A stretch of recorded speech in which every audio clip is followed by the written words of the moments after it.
Hi అండి, నమస్తే. నా పేరు Sunta. Welcome back to my channel. ఈరోజు నేను వంకాయ టమాటో కర్రీని చేసి చూపిస్తాను. అందరి ఇంట్లో వంకాయ టమాటో కర్రీ చేసుకుంటారు. ఇది కూడా చూపించాలా అని అనుకోకండి. నా స్టైల్లో నేను ప్రిపేర్ చేసిన కర్రీని ఒక్కసారి టేస్ట్ చేయండి. చాలా చాలా బాగుంటుంది. నేను ఇక్కడ ఒక 6 వంకాయలు, 4 టమాటోలు, 2 ఉల్లిపాయలని ఈ విధంగా కట్ చేసేసి పెట్టుకున్నానండి. తర్వాత స్టవ్ ఆన్ చేసేసి ఒక గిన్నె పెట్టుకుని అందులో ఒక 3 టేబుల్ స్పూన్స్ వరకు ఆయిల్ని యాడ్ చేసుకోవాలి. ఆయిల్ హీట్ అయిన తర్వాత అందులో 1 కప్ ఉల్లిపాయ ముక్కల్ని వేసేసుకోవాలండి. ఇలా వేసేసుకుని ఒకసారి బాగా మిక్స్ చేసుకోవాలి. ఇలా కొంచెం సేపు బాగా ఫ్రై చేసుకోవాలి. అలా ఫ్రై అయిన తర్వాత ముందుగా కట్ చేసి పెట్టుకున్న ఈ వంకాయ ముక్కల్ని ఇందులోకి వేసేసుకోవాలి.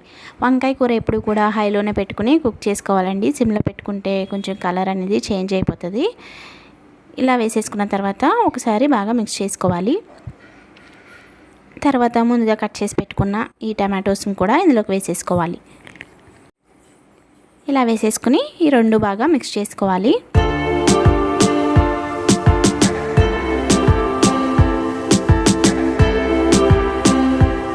తర్వాత అందులో పసుపుని యాడ్ చేసుకోవాలి. నేను ఇక్కడ 1/4 వరకు పసుపుని వేసుకున్నాను. అలాగే కారం 1.5 టేబుల్ స్పూన్ వేసుకున్నాను. ఇంకా స్పైసీగా తినేవాళ్ళు కొంచెం ఎక్కువ వేసుకోవచ్చు. అలాగే నేను సాల్ట్ని కూడా వేసుకుంటున్నానండి. నేను ఇక్కడ కల్లుప్పు యూజ్ చేశాను. మీరు సాల్ట్ యూజ్ చేస్తే 1.5 టేబుల్ స్పూన్ వేసుకోండి, సరిపోతుంది. ఇలా వేసేసుకుని బాగా మిక్స్ చేసేసుకోవాలి. ఇక్కడ నేను వాటర్ అసలు వేయలేదండి. వాటర్ వేయకుండా మనం ఈ కర్రీని ప్రిపేర్ చేసుకోవచ్చు. ఇందులో టమాటో వేసాం కాబట్టి ఆ టమాటోలో ఉన్న వాటర్ సరిపోతుంది అనమాట.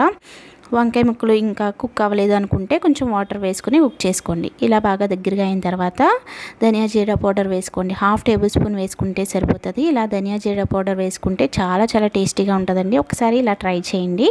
ఇలా వేసేసుకుని బాగా మిక్స్ చేసేసుకోవాలి.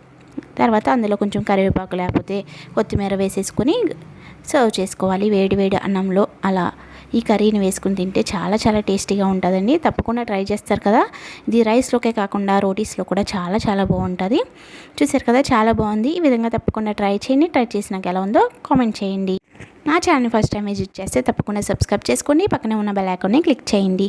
ఈ వీడియో నచ్చితే తప్పకుండా లైక్ చేయండి, షేర్ చేయండి. Thank you for watching.